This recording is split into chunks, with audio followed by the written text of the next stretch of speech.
महाबलीपुरम में महामुलाकात और हम बात कर रहे हैं इस मुलाकात के असरात क्या होंगे, क्योंकि ना तो कोई ऑफिशियल अभी कोई इस बारे में प्रेस ब्रीफिंग हुई है, ना कोई ऐसी बात निकल आई कि आखिर किस किस मुद्दे पर बात हुई है या क्या कुछ तय हुआ है।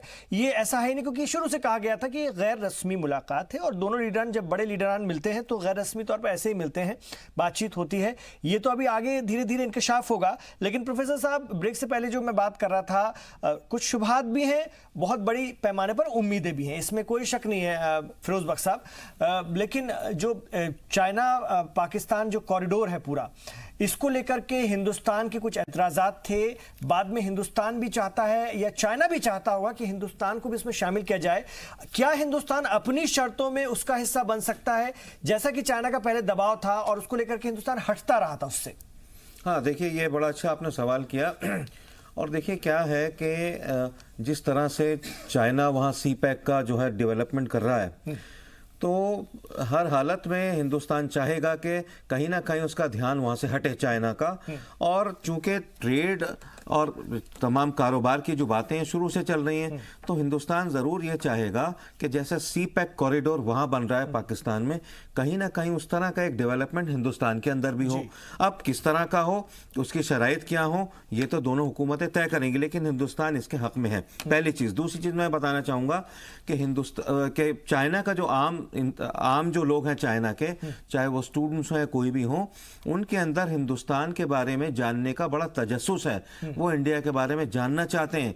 आज वहाँ बहुत सी यूनिवर्सिटीज़ में हिंदी सिखाई जा रही है, हत्ता के संस्कृत के भी वहाँ लोग स्टडी कर रहे हैं। 2 साल पहले मुझे याद है कि प्रेसिडेंट प्रणब मुखर्जी ने वहाँ पे चाइना के एक इंडोलॉजिस्ट हैं, बहुत बड़े प्रोफेसर हैं, यू लॉन्ग यू, उनको इंडोलॉजी का अवार्ड भी दिया था। उनसे मैंने इंटरव्यू किया था, उन्होंने ये बताया था कि आम जो चाइनीज़ है वो हिंदुस्तान को पसंद करता है, उसे हिंदुस्तान के बारे में जानने की बहुत ज़्यादा जो है ख्वाहिश है और वो हिंदुस्तान आना चाहता है। तो उसकी वजह यह है कि एक तो पुराने रिश्ते हैं हिंदुस्तान और चाइना के, दूसरी वजह यह है कि हिंदुस्तान ये नहीं चाहेगा कि चाइना पाकिस्तान से मिलके और कहीं ना कहीं कोई नुकसान पहुंचाने की कोशिश करे। ये तो देखिए जाहिर सी बात है कि WTO जो कॉरिडोर है, ये जो एटॉमिक कंट्रीज का जो एक पूरी फैमिली है, उसमें चाइना ने हमें जाने से रोका है। चाइना की हमेशा से ये, चाइना का स्टैंड नहीं बदलेगा। लेकिन मैं समझता हूँ चूंकि इतनी जिस तरह से दमदार, जानदार और दिलदार तरीके से मिले हैं मोदी साउथ के अंदर, चेन्नई में इनसे चाइनीज़ वजीर आज़म से, मैं चाहूँगा कहीं ना कहीं मोदी साहब एक प्रेशर ये भी डालें कि जो टेररिज्म उनके दोस्त यानी पाकिस्तान के ज़रिए हो रहा है और हमें परेशान किया जा रहा है अक्रॉस POK, तो कहीं ना कहीं दबाव डालें कि भाई अपने दोस्त को समझाइए। हम तीनों बहुत अच्छे दोस्त बन के रह सकते हैं अगर चाइना, इंडिया और पाकिस्तान इनमें बाहमी ताल्लुकात अच्छे हो जाएं, तो मैं समझता हूं कि दुनिया का सबसे ज़्यादा बढ़िया खित्ता हो जाएगा, not only in terms of economy but in terms of everything. तो ये वक्त है और मोदी जी को ये भी कहना चाहिए कि जो टेररिस्ट हैं वहाँ, जिस तरह से चाइना बचाता चला आ रहा है उनके टेररिस्ट को, और यहाँ तक कि UNO में भी उनकी दरख्वास्त कर दी, उससे थोड़ा सा परहेज करे चाइना। हालांकि ऐसा होगा नहीं, लेकिन ये प्रेशर हमेशा बना के रखना होगा मोदी जी को। इससे फ़ायदा ये होगा कहीं ना कहीं कि जब इनकी मुलाकात होगी इमरान खान से, वो कहेंगे भाई मैं उनसे मिलके आया था, तो आप ये सब क्यों करते हैं? और इसको ये मत कहिए कि ये नॉन स्टेट तरीके से हो रहा है, ये बाकायदा ISI पाकिस्तान की हुकूमत मिलके हिंदुस्तान को अनस्टेबल करने की कोशिश कर रहे हैं। तो ये प्रेशर मोदी जी को डालना पड़ेगा, जबकि उन्होंने कायदे से उनको शीशे में उतारा है और उनके दिल में प्रोफेसर विशाल मिश्रा, इसका मतलब ये है कि हम चाइना को भले ही समझ ना पाए हों पिछले 60-70 सालों में, लेकिन अब या 2014 के बाद कम से कम हमें उससे डील करना आने लगा है। या हम वो तो नहीं समझ पाए कि वो चाहता क्या है, लेकिन ये समझ में आ गया है कि उनसे डील कैसे करना है। क्या इस सिमत में मोदी हुकूमत आगे बढ़ रही है? बिल्कुल। अभी जब मोदी जी की अमेरिका विजिट थी यूनाइटेड नेशन जनरल असेंबली की, उसके बाद हमारे फॉरेन मिनिस्टर जयशंकर प्रसाद जी ने एक मीटिंग अटेंड करने के बाद उन्होंने एक छोटा सा बयान दिया था। उस बयान में उन्होंने ये बात अक्षरशः कही थी कि कमोबेश अब हमें ये पता चल गया है कि हमें कैसे चीज़ों को आगे बढ़ाना है और डील कैसे करना है। यहाँ पर इमरान भाई इंपॉर्टेंट बात यह है कि यहाँ पे हमें दोनों एंगल समझना होगा कि why China favours Pakistan and why China needs India. दोनों चीजों को समझना पड़ेगा। फेवर इसलिए करता है पाकिस्तान का क्योंकि उसको मालूम है कि पाकिस्तान ही इस्लामिक वर्ल्ड के लिए उस चाइना का गेटवे है, नंबर एक। नंबर दो, चाइना को यह बात मालूम है कि पोस्ट जो एंटी अमेरिका की इफेक्ट है, मिलिट्री मार्केट है, हार्डवेयर है, उसको हम किसको बेचे हैं? तो वो पाकिस्तान है, और पाकिस्तान उसके मिलिट्री हार्डवेयर का सबसे बड़ा मार्केट है। इस पर मैं एक टिप्पणी करूंगा। लेकिन इंडिया का रोल चाइना के लिए उससे ज्यादा इंपॉर्टेंट है क्योंकि चाइना को अच्छे से मालूम है कि इंडिया उसके लिए नंबर एक पोटेंशियल इन्वेस्टर, नंबर दो लार्जेस्ट साउथ एशियन कंट्री है जिसका ट्रेडिंग, जो उसका ट्रेडिंग पार्टनर है, largest trading partner in south Asia. तीसरी बात, उसको मालूम है कि जैसे जैसे अमेरिका से हमारे सारी रिश्ते, बातें तो उसे पता है। मैं जी प्रोफेसर मुझे एक सेकंड का वक्त दीजिए। इमरान साहब, क्या है अभी इन्होंने कहा विशाल जी ने कि चाइना को इंडिया की भी जरूरत है, पाकिस्तान की भी जरूरत है। यहां तो मैं उनसे एग्री करता हूं। एक मिनट मेरी बात पूरी होने दीजिए, फिर आप रिएक्ट कीजिए, पहले मैं पूरी बात कर लूं। लेकिन ये कहना कि चाइना अब ये समझता है कि अगर इस्लामिक कंट्रीज का गेटवे पाकिस्तान है, अब गलत है। क्यों? इस्लामिक कंट्रीज का जो गेटवे है वो अब आज के दौर में मोदी जी हैं और इंडिया है, क्योंकि इस्लामिक कंट्रीज ने पाकिस्तान को साइडलाइन कर दिया है। आपने देखा होगा किस तरह से सऊदी किंग ने जो उनको जहाज प्रोवाइड किया था इमरान खान को, और उन्हें इमरान खान ने पता नहीं क्या क्या तुर्की को लेकर के और ईरान को लेकर के कुछ उन्होंने ऐसी बातें कही थी जो उनको नापसंद थी। तो अब इंडिया जो है इस्लामिक कंट्रीज का गेटवे हो गया है। तो प्रोफेसर साहब आप ये समझ लीजिए, पाकिस्तान जो है मेरी बात को गलत समझ इस्लामिक कंट्रीज नहीं है। मैंने अब आज के दौर में नहीं कहा, मैंने ये कहा कि हमें ये समझने की जरूरत है, हमने ये कहा कि हमें ये समझने की जरूरत है कि चाइना ने पाकिस्तान के लिए क्यों अपना रवैया बहुत नॉर्मल रखा, क्यों मिठास वाला रखा, और अब उसे इंडिया की क्यों जरूरत है। वो हमेशा पाकिस्तान के लिए अपना रवैया यही रखेगा। लेकिन वो मैं आपकी बात को बढ़ा रहा हूं, वो हिंदुस्तान से भी ऐसा ही मधुर रवैया रखेगा, मीठा रवैया रखेगा ना। अब चीजें बदली हैं, अब उसको अब चीजें बदली हैं, अब उसको एहसास हो गया है कि हम और इंडिया मिलकर ही पाकिस्तान की, अभी तो वो दौड़ करके वहां गए, रामेश्वरम पहुंच गए, चेन्नई पहुंच गए। लेकिन प्रोफेसर विशाल मिश्रा जी, ये भी सच्चाई है, हमें उनको हमारी जो भी जरूरत हो या हमें उनकी जितनी, लेकिन आप ये भी तो देखिए एशिया प्रशांत क्षेत्र में चाइना किस तरह से अपना दबदबा बनाता है। वहां अगर हम एंटर होने की कोशिश करते हैं तो चाइना को तकलीफ हो जाती है। तो ये कैसी जरूरत है, ये कैसा एहतराम है, ये कैसे संबंध, ये कैसी मिठास है? दोनों अगर बड़ी ताकत है तो फिर कम से कम उस लेवल पर भी तो साथ होना चाहिए, साथ होते दिखना चाहिए। हमने जहां वहां गड़बड़ करने की या जाने की कोशिश की तो आप वहां पर तमाम विरोध करने लग जाते हैं और आप वहां पर दादागिरी चाहते हैं। ये कैसे चलेगा? इसीलिए तो इसको तीन रूप में समझने की जरूरत है। ये चाइना की जो दादागिरी वर्ड, मतलब जैसा सब आपने कहा, पैसिफिक रीजन में हमें चाइना को इंडिया का इंपॉर्टेंस समझना होगा और इंडिया को चाइना का रोल समझना होगा। तभी तो मैं कह रहा हूं कि ये बदले हुए रिश्तों का ये बदला हुआ दौर है कूटनीतिक अंतर्राष्ट्रीय परिप्रेक्ष्य में, इसका बड़ा ही स्ट्रेटेजिक और ग्लोबल इंप्लीकेशंस है। क्योंकि अब दोनों, ये पहले हुआ करता था कि वो अपने आप को जिस तरीके से वो चाह रहे थे, अपने आप को कैरी ऑन कर रहे थे, मैरीटाइम एक्सरसाइज कर रहे थे, इंडिया के ऑब्जेक्शन के नाते ही आप देखिए वो जो पाक ऑक्युपाइड कश्मीर से अपनी इकोनॉमिक बेल्ट निकालना चाह रहे थे, उस पर काम रुका हुआ है। क्यों? क्योंकि इंडिया का ऑब्जेक्शन है। वो पाक ऑक्युपाइड कश्मीर का, वो पाकिस्तान का कब से हो गया? वो तो हमारा इंडिया का इंटरनल है। तो ये इंडिया का इंस्टेंस है, बदला हुआ रूप है इस 21वीं शताब्दी में, खासतौर से 2014 ऑनवर्ड्स जो मोदी जी के नेतृत्व में उभरता हुआ भारत है, ये उसकी मजबूती का प्रमाण है कि अब वो बातें नहीं रही, चीजें बदल रही हैं। और उसी बदले हुए चीजों का मैं एक एग्जाम्पल दे दूं, इंडिया ने लॉन्च किया पाकिस्तान चाइना के सिल्क रोड के उत्तर में प्रोजेक्ट मौसम। प्रोजेक्ट मौसम लॉन्च करके इंडिया ने पाकिस्तान की, वो चाइना की जो बनी बनाई रणनीति थी सिल्क रोड की, उसको जवाब दिया है। उस प्रोजेक्ट मौसम के तहत अब हम अपना काम कर रहे हैं। तो ये क्या है? ये हम चाइना को रिस्पांस दे रहे हैं। ये क्यों दे रहे हैं? क्योंकि अब इंडिया ग्लोबल पावर के रूप में इमर्ज हो रहा है। ये नया भारत है, ये नई कूटनीति है, ये नई विदेश नीति है, और ये सब इसीलिए है क्योंकि हमारे पास एक दृढ़ इच्छा शक्ति वाली सरकार है। नहीं, ठीक है, और तमाम तरह से बात करेंगे, मुस्कुराते रहेंगे, व्यापार भी करेंगे, लेकिन जहां पर हिंदुस्तान के बढ़ने का मौका आएगा वहां पर अड़ंगा लगा देंगे। इस पर भी तो बात करने की जरूरत है ना। ताल्लुकात मीठे हो, मधुर हो, तो किसी बेहतर लेवल तक हो ना, इस पर भी बात करने की जरूरत है। सबसे बड़ी जमहूरियत दुनिया की और सबसे बड़ी आबादी दुनिया की अगर साथ आ जाएं मिल जाएं, एक हो जाएं या मिलकर साथ चलें तो दुनिया में बड़े बदलाव लाए जा सकते हैं, दुनिया को बड़ा मैसेज दिया जा सकता है, बड़ी ताकत बनी जा सकती है और इस तरफ कदम बढ़ाया जा चुका है, ऐसा फिलहाल लग रहा है।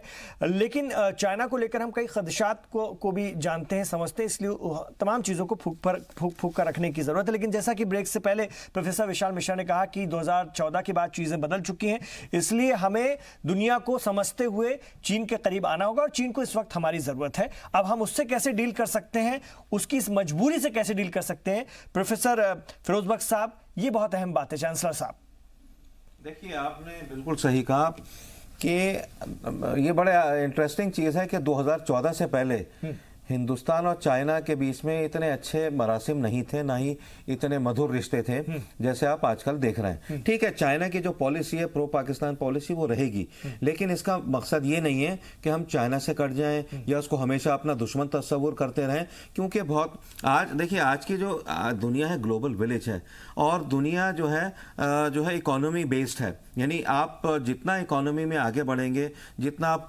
बाजार में आगे बढ़ेंगे, अपने मुल्क को आगे बढ़ाएंगे, तो चाइना और इंडिया में बहुत जबरदस्त, अभी विशाल साहब ने कुछ फिगर्स बताए थे। सर, बाजार का बड़ा हिस्सा तो उनके पास है, हम उनको क्या दे रहे हैं ये भी तो देखना होगा। वो हमसे ले जा रहे हैं, हम उनसे ले रहे हैं, देखिए हम कैसे उसको डील करें, देखिए ये भी एक सच्चाई है। उसकी शुरुआत अब होगी, ठीक है। जिस तरीके से आपने देखा, जो केमिस्ट्री बनाई है आज मोदी जी ने उनसे, तो ये उसी दौर की शुरुआत है कि अब जो है चाइना भी इंडिया से वो बहुत कुछ लेगा जो अब तक वो नहीं ले रहा था। ये नहीं, इवन अदरवाइज मैं आपको बताऊं, वन साइडेड बिजनेस नहीं है, ऑलमोस्ट बराबर है। ठीक है, चाइना से हम ज्यादा ले रहे हैं, चाइना हमसे कम ले रहा है, लेकिन अब आप देखेंगे कि बराबरी का जो है बिजनेस होगा और बल्कि हो सकता है कि चाइना हमसे कुछ ज्यादा सामान उठाए, कि बहुत सी चीजें ऐसी हैं हिंदुस्तान में जो कि चाइना को फायदा पहुंचा सकती हैं, पहली चीज। दूसरी चीज देखिए ये है कि आज की जो पॉलिटिक्स है, जो वर्ल्ड पॉलिटिक्स है, वो बदल रही है। जो महवर था पहले, अब से 15 साल 20 साल पहले, वो महवर था कि दुनिया का सबसे इंपॉर्टेंट जो मुल्क तस्वुर किया जाता था वो अमेरिका तस्वुर किया जाता था। ऐसे तो यूरोप में भी कई मुल्क हैं, लेकिन आज की तारीख में, ठीक है, चाइना की अपनी जगह है, उसी तरह से इंडिया का अपना बहुत, जिसको हिंदी में कहते हैं वर्चस्व बढ़ना, बहुत इसका असर बड़ा है दुनिया की पॉलिटिक्स में, चाहे वो कोई भी फील्ड हो। तो मैं ये सोचता हूं कि अब चाइना ने समझ लिया है कि अब हिंदुस्तान चाइना के वो ताल्लुकात नहीं होंगे जैसे नेहरू के दौर में थे। नेहरू तो बड़ा काफी दब के और पिसके जो है उन्होंने अपने और आगे बावजूद इसके कि वो जंग हार गए थे, और उसमें काफ़ी हद तक मैं समझता हूं कि चाइना से जो हम जंग हारे हैं उसमें कहीं ना कहीं एक थोड़ी सी मिसअंडरस्टैंडिंग पंडित जवाहरलाल नेहरू की भी रही थी, हालांकि बहुत बड़े प्राइम मिनिस्टर थे, बहुत सारी चीजें, लेकिन तो आज ऐसा नहीं है। बहुत सारी खलिश तिब्बत को लेकर भी है, दलाई लामा को लेकर अभी भी है वो दिक्कत, वो है, हमेशा रहेगी। उस पे हिंदुस्तान कभी कॉम्प्रोमाइज नहीं करेगा, ठीक है। आपने देखा कि जैसे डोकलाम का मामला बढ़ा तो हिंदुस्तान ने भी अच्छी खासी वार्निंग दे दी कि अगर कोई बात आगे बढ़ती है तो हम किसी से कम नहीं हैं, ठीक है, आगे जो होगा देखा जाएगा।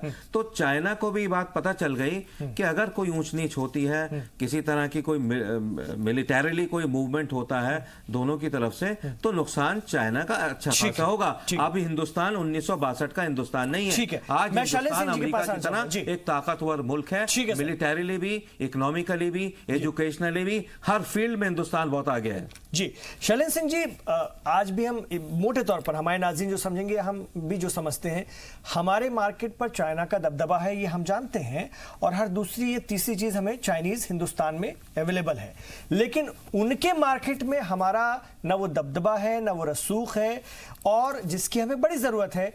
क्या इस तरह की मुलाकातों से, जैसा कि चांसलर साहब को भी यकीन है कि चीजें बदलेंगी, आपको लगता है इतनी आसानी से बदलेंगी? चाइना हमें उतनी तेजी से एंटर करने देगा अपने यहाँ? देखिए, जहाँ तक कि अपने यहाँ के जो सरमाएदार और पूंजीपति लोग हैं, उन लोगों ने, अब स्टील की बात कर लें, स्टील पे अभी चाइना का दबदबा है पूरे दुनिया में। हमारे यहाँ स्टील फैक्ट्रियां हैं, लेकिन हमारे यहाँ से आयरन और सस्ते दर पे चाइना लेके जा रहा है। हम क्या बेच रहे हैं चाइना को आज?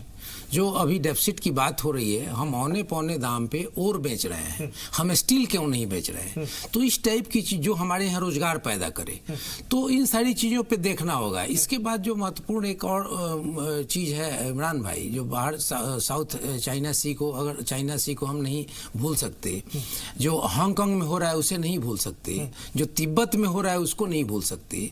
तो इन सारी चीजों पे जो आज की तारीख में जो बॉडी लैंग्वेज है और तो जो क्या आपको लगता है कि मोदी जी जो मुस्कुराकर चर्चा कर रहे थे दोनों लीडर आपस में, क्या मुस्कुराहट में ही कुछ इस तरह की बातें उन्होंने कही होंगी या कह पाए होंगे या कह सकते हैं? देखिए मोदी जी ने जो आज जो मोदी जी ने किया है, जो बरसों से दोनों मुल्कों के बीच खलिश का बायस रहे, और बॉर्डर तनाजा भी अपने आप में इसमें है, चाहे वो तिब्बत से हो, आज की तारीख से रिलेटेड हो, बहुत सारी चीजें। आज की तारीख में जो मोदी जी ने किया है वो भारतीय परंपरा का निर्वाह किया है, और वो साधुवाद के पात्र हैं, और ये भारतीय परंपरा है और शानदार परंपरा है। लेकिन इस बीच में और इस अनौपचारिक माहौल में हमें नहीं लगता है कि कुछ इस प्रकार के जो आपसी तनाजों वाली बात या उनके ऊपर कुछ बात हो पाए, ऐसी बातें हो पाए। हो सकता है कि सरकारी स्तर पर ये प्रोसेस है कि यहाँ के विदेश सचिव और वहाँ के विदेश सचिव आपस में इन बातों को कर रहे हों, और उसके ऊपर कहीं छोटे मोटे कमेंट्स आए हों, लेकिन बहुत गहराई से जाकर के इसमें अगर बात करने का माहौल तो हमें नहीं लग रहा है। नहीं लग रहा। प्रोफेसर विशाल मिश्रा, ऐसा होता नहीं है क्या इस तरह की बातचीत? नहीं, देखिए बातचीत या फिर ये फिर इनका इन चीजों का मतलब क्या आया फिर? नहीं बातचीत, मेहमान आए, बहुत स्वागत है, उसकी कोई ऐसी बात नहीं है, लेकिन जब दो बड़े राष्ट्राध्यक्ष मिले तो मुझे नहीं लगता, ये शायद आप तो बहुत जानकार हैं, आप तमाम हजरात, कि बहुत कुछ चीजें जो है गैर रस्मी होती होंगी। जी कुछ तो रस्मी होती होंगी। इमरान भाई, मैंने बड़े लीडर हैं, मैंने स्टार्टिंग में ही वर्ड यूज किया था कि ये एक अनौपचारिक मुलाकात है, जिसमें आप पूरी तरीके से स्वतंत्रता होती है कि आप अपने हिसाब से चीजों के ऊपर बात करते हैं। कोई फिक्स पैमाना नहीं होता कि हमें उसी बॉर्डर लाइन के अंदर रहकर बात करनी है। तो अनडाउटेडली मुलाकात हुई है, मुलाकात के बाद डिनर हुआ है, तो कहीं ना कहीं गुफ्तगू तो हुई होगी। इसका खुलासा और फर्दर डेवलपमेंट मुझे खुलासा लगता तो है शायद ना हो, लेकिन असरात दिखे। खुलासा नहीं, इंकिशाफ ना हो, लेकिन असरात दिखे आगे आने वाले दिनों। मेरे कहने का मतलब है कि कल ही 1-to-1 मीटिंग है। उस 1-to-1 मीटिंग में कहीं ना कहीं बातें ज्यादा खुलकर सामने आई होंगी। आज थोड़ा बहुत ही मतलब एक कॉर्डियल माहौल बनाकर छोड़ दिया गया होगा। देखिए, पता तो दोनों लोगों को है कि हमें किस मुद्दे पर बात करनी है और क्या मुद्दा हाईलाइटेड होगा। इसमें ट्रेड वाला मुद्दा ही हाईलाइटेड होगा, जहां तक मेरा अपना मानना है।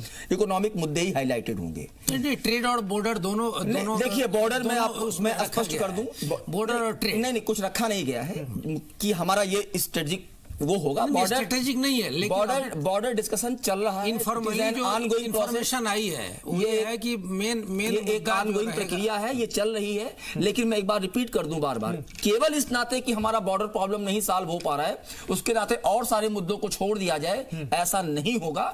जिन पर हमारी सहमति है उन पर आगे बढ़े, और जिन पर हमारी असहमति है, we are not ready to accept और China is not ready to accept, उन पर कुछ रास्ता अख्तियार किया जाए। यही मोटा मोटा इस मीटिंग का चलते थे। मैं बस प्रोफेसर चांसलर साहब आपसे जानना चाहूंगा कि बॉर्डर का भी तनाजा हो या बहुत कुछ चीजें तो हमें भी सेक्रीफाइस करनी पड़ेंगी, कुछ उनको भी सेक्रीफाइस करनी पड़ेंगी। ऐसा कट टू कट तो नहीं होगा किसी भी मुद्दे पर। हम जैसे पड़ोसी हैं हम लोग, कि बिल्कुल ऑथेंटिक वैसा ही हो जाए जैसा दोनों चाहते हैं। तो ये भी होगा। इसलिए शायद ये माहौल अगर यहां से शुरू होता है तो हंसी के साथ, मुस्कुराहट के साथ, अच्छे दिल के साथ, हो सकता है इसके आगे असरात दिखें। दोनों को कुछ ना कुछ मिलेंगे, जब भी तो सैक्रिफाइस भी कर पाएंगे। देखिए, ऐसा है इमरान साहब। अच्छा, पहले तो मैं क्लियर कर दूं, प्रोफेसर नहीं हूं। खैर, देखिए, ये जो मुलाकात हुई है ना, जिसको आप हिंदी में कहते हैं अनौपचारिक, यानी इनफॉर्मल जो मुलाकात है, मैं समझता हूँ इस किस्म की इनफॉर्मल मुलाकातें फॉर्मल मुलाकातों से कहीं ज्यादा काम कर जाती हैं। अब ये तो वक्त बताएगा कितना काम होता है, लेकिन मैं समझता हूँ कि कहीं ना कहीं मोदी सॉफ्टली उनके कान में ये फूंक जरूर मारेंगे कि ये जो मसूद अजहर वाला मामला है, थोड़ा सा उसका भी आप दबाव डालिए पाकिस्तान में, और ये जो बॉर्डर के ऊपर जो पाकिस्तान की ज्यादती हो रही है, फौजी मारे जा रहे हैं, फौजी उनके भी मारे जा रहे हैं। अरे भाई, क्यों मारे हम एक दूसरे के फौजियों को? हम इंसान है, कोई जानवर से बदतर। तो मेरे कहने का मकसद ये, इनफॉर्मली जब ये चीजें कही जाती हैं तो इनकी जो अफादियत होती है, इनकी जो बात होती है, बहुत दूर तक पहुंचती है।